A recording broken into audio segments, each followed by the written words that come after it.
Hello friends, welcome back to my channel. आज हम लोग ज्वर रोग के बारे में पढ़ेंगे। ज्वर जिसे हम लोग फीवर नाम से भी जानते हैं। ठीक है।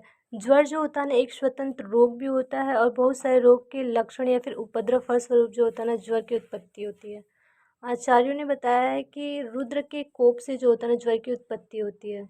मतलब आचार्यों ने ये माना है कि रुद्र के कोप से जो होता है ना, ज्वर की उत्पत्ति होती है। अब हम लोग ज्वर की निरुक्ति के बारे में पढ़ेंगे कि ज्वर की निरुक्ति क्या होती है। ज्वर की निरुक्ति की अगर हम बात करें तो ज्वर की निरुक्ति बताई गई है ज्वरति ज्वरनम वा, मतलब कि ज्वर रोग धातु में अच प्रत्यय लगाने से ज्वर की निष्पत्ति होती है। ठीक है, इसी को हम लोग ज्वर की निरुक्ति बोलते हैं। अब हम लोग ज्वर के पर्याय के बारे में पढ़ेंगे कि ज्वर के कौन कौन से पर्याय होते हैं। ज्वर के जो पर्याय होते हैं ना, वो व्याधि भी होता है, आतंक भी होता है, विकार भी होता है, रोग भी होता है, फीवर भी बोलते हैं ज्वर को हम लोग। ठीक है, और पायरेक्सिया भी बोलते हैं। ठीक है, मतलब ये सभी जो होता है ना, ज्वर के पर्याय हैं। अब हम लोग ज्वर के सामान्य निदान के बारे में पढ़ने जा रहे हैं कि जो ज्वर होता है ना, उसकी उत्पत्ति कैसे होती है। मतलब किन निदानों का सेवन करने से जो होता है ना, ज्वर की उत्पत्ति होती है। मतलब इसमें बताया गया है कि अति श्रम करने से, ठीक, अगर कोई व्यक्ति बहुत ज़्यादा परिश्रम करता है तो ज्वर उत्पन्न हो सकता है। अगर किसी व्यक्ति में धातु क्षय है तो भी ज्वर उत्पन्न हो सकता है। अजीर्ण या फिर विषग्रस्त होने पे भी ज्वर की उत्पत्ति होती है। ये सभी जो होता है ना, निदान है ज्वर के। ऋतु परिवर्तन की वजह से भी हो सकता है, शोक ग्रसित होने पे भी हो सकता है, काम क्रोध या भय आदि के आवेश होने पे भी जो होता है ना, ज्वर की उत्पत्ति होती है। प्रसूता द्वारा मिथ्या आहार विहार का सेवन करने से, मतलब अगर कोई प्रसूता स्त्री है और वो मिथ्या आहार विहार का सेवन करती है तो भी जो होता है ना, ये निदान होता है ज्वर का। बाह्य आघात की वजह से भी जो होता है ना, बाह्य आघात भी निदान होता है ज्वर का। अगर हम लोग पंचकर्म कराते हैं और पंचकर्म का मिथ्या प्रयोग करते हैं हम लोग, तो भी जो होता है ना, ज्वर की उत्पत्ति हो सकती है। ये सभी जो होता है ना, ज्वर के सामान्य निदान है, क्योंकि इनका सेवन करने से जो होता है, ज्वर की उत्पत्ति होती है।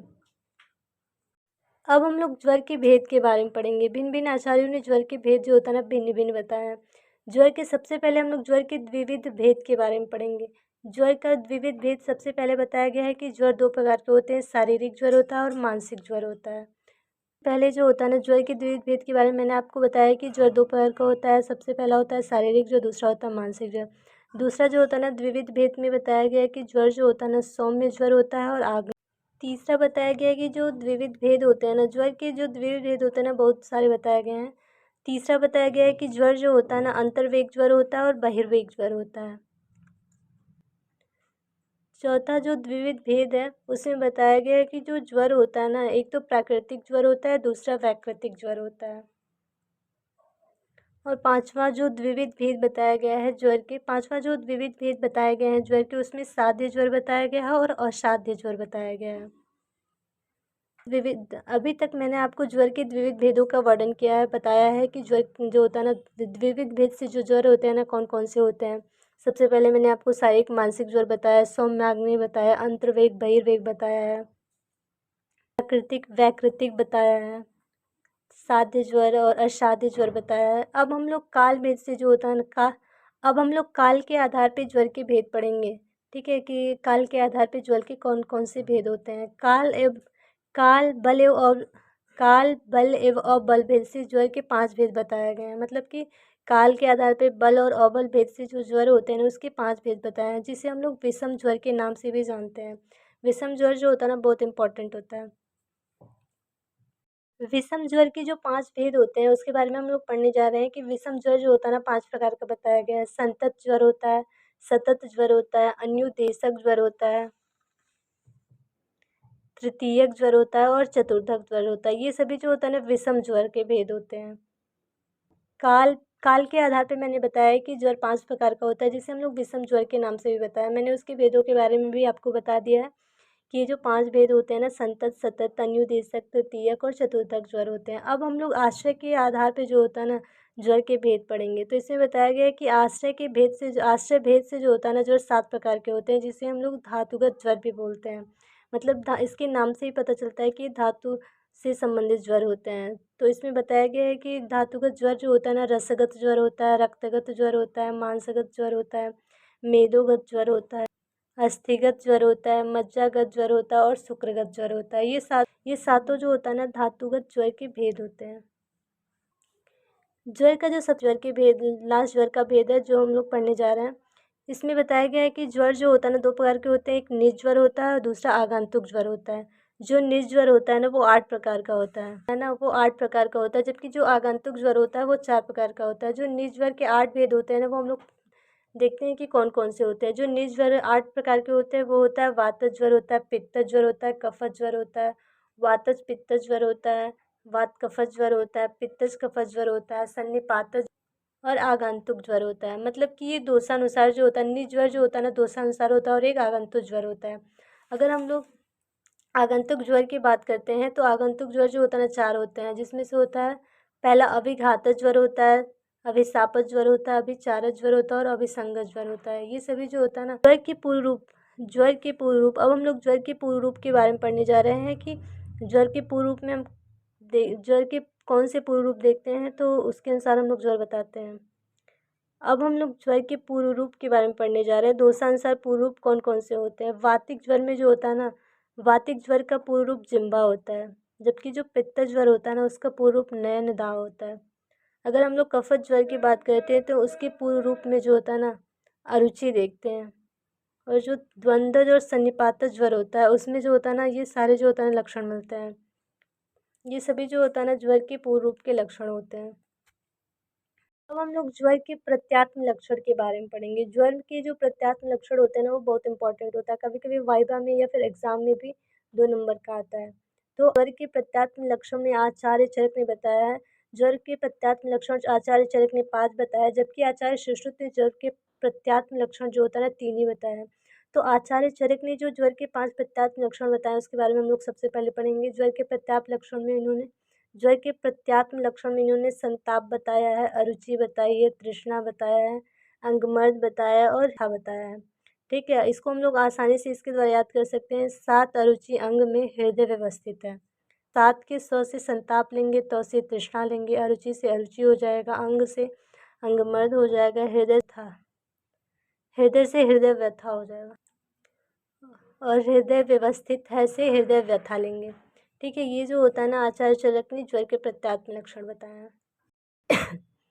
आचार्य सुश्रुत ने ज्वर के 3 प्रत्यात्म लक्षण बताए। आचार्य चरक ने ज्वर के 5 प्रत्यात्म लक्षण बताए, जबकि आचार्य सुश्रुत ने ज्वर के 3 प्रत्यात्म लक्षण बताए। आचार्य चरक ने जो 5 प्रत्यात्म लक्षण बताए उसके बारे में मैंने आपको बता दिया है कि उसको हम लोग आसानी से 7 अरुचि अंग में हृदय व्यवस्थित है से याद कर सकते हैं। अब हम लोग आचार्य सुश्रुत ने जो 3 प्रत्यात्म लक्षण बताए उसके बारे में पढ़ने जा रहे हैं। आचार्य सुश्रुत ने स्वेदावरोध बताया, संताप बताया और सर्वांग वेदना बताई है। ये जो होता है ना आचार्य सुश्रुत ने ज्वर के प्रत्यात्म लक्षण बताए हैं। कि अगर हम लोग ज्वर की साध्यता की बात करते हैं तो अगर कोई ज्वर से पीड़ित व्यक्ति है वो बलवान है, उसमें अल्प दोष है, ये उपद्रव रहित ज्वर से अगर पीड़ित है तो वो जो ज्वर होता है ना वो साध्य होता है। लेकिन अगर कोई ज्वर से पीड़ित व्यक्ति है वो कृश है, छीड़ रोगी है, अनेक लक्षणों से युक्त ज्वर है या फिर दीर्घकाल तक बना है ज्वर, ठीक है, या फिर विषम वेग है, तो वो जो ज्वर से पीड़ित व्यक्ति है ना वो ज्वर असाध्य होगा। ज्वर के बारे में मैंने आपको बता दिया है कि ज्वर क्या होता है, उसकी नियुक्ति क्या होती है, उसके निदान क्या क्या होते हैं, उसके भेदों के बारे में मैंने आपको बता दिया है। उसके प्रत्यात्म लक्षण या फिर जिसे हम लोग सामान्य लक्षण भी बोलते हैं वो कौन कौन से होते हैं, सुश्रुत ने क्या क्या बताया है, आचार्य चरक ने क्या क्या बताया है। ठीक है, साध्यता असाध्यता के बारे में मैंने आपको बता दिया है। अब हम लोग ज्वर के चिकित्सा सिद्धांत के बारे में पढ़ेंगे कि ज्वर का चिकित्सा सिद्धांत क्या होता है। तो सबसे पहले हम लोग नव ज्वर के बारे में पढ़ेंगे कि नव ज्वर से अगर कोई व्यक्ति पीड़ित है तो उसकी चिकित्सा हम लोग कैसे करते हैं। नव ज्वर या फिर आम ज्वर। नव ज्वर या आम ज्वर में सर्वप्रथम दोष पाशनार्थ के लिए लंघन कराना चाहिए। मतलब अगर कोई व्यक्ति नव ज्वर से पीड़ित है, मतलब अगर कोई व्यक्ति नव ज्वर से पीड़ित है, ठीक है, तो सबसे पहले हम लोग उसमें लंघन कराते हैं। बलवान व्यक्तियों में लंघन से तात्पर्य होता है अनशन।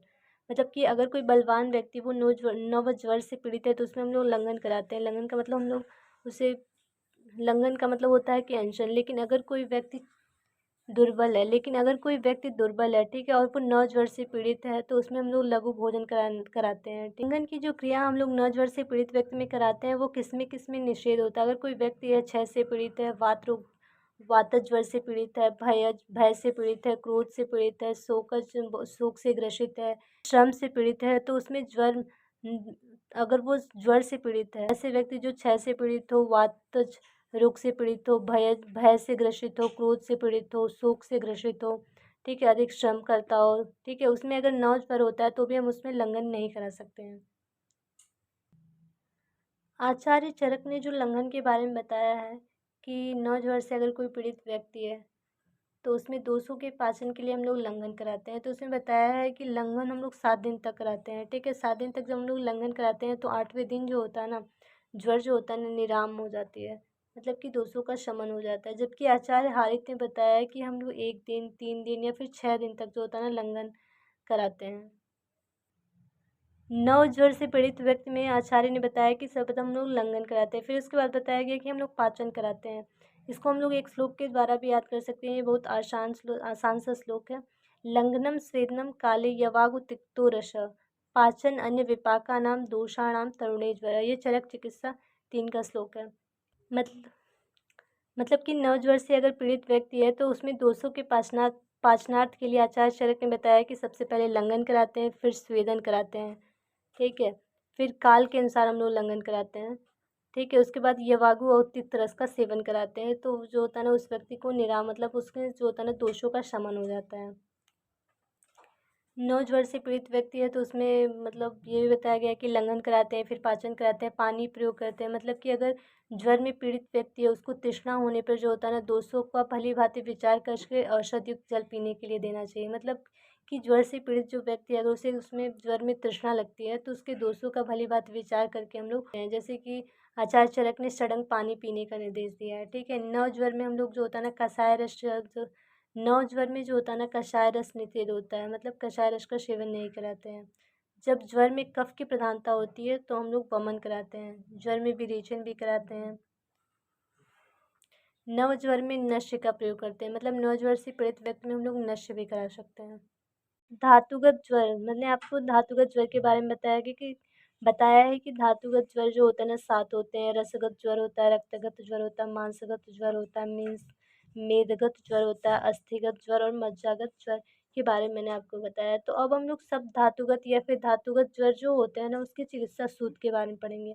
अगर कोई व्यक्ति रसगत ज्वर से पीड़ित है तो उसमें हम लोग वमन करा सकते हैं और उपवास करा सकते हैं।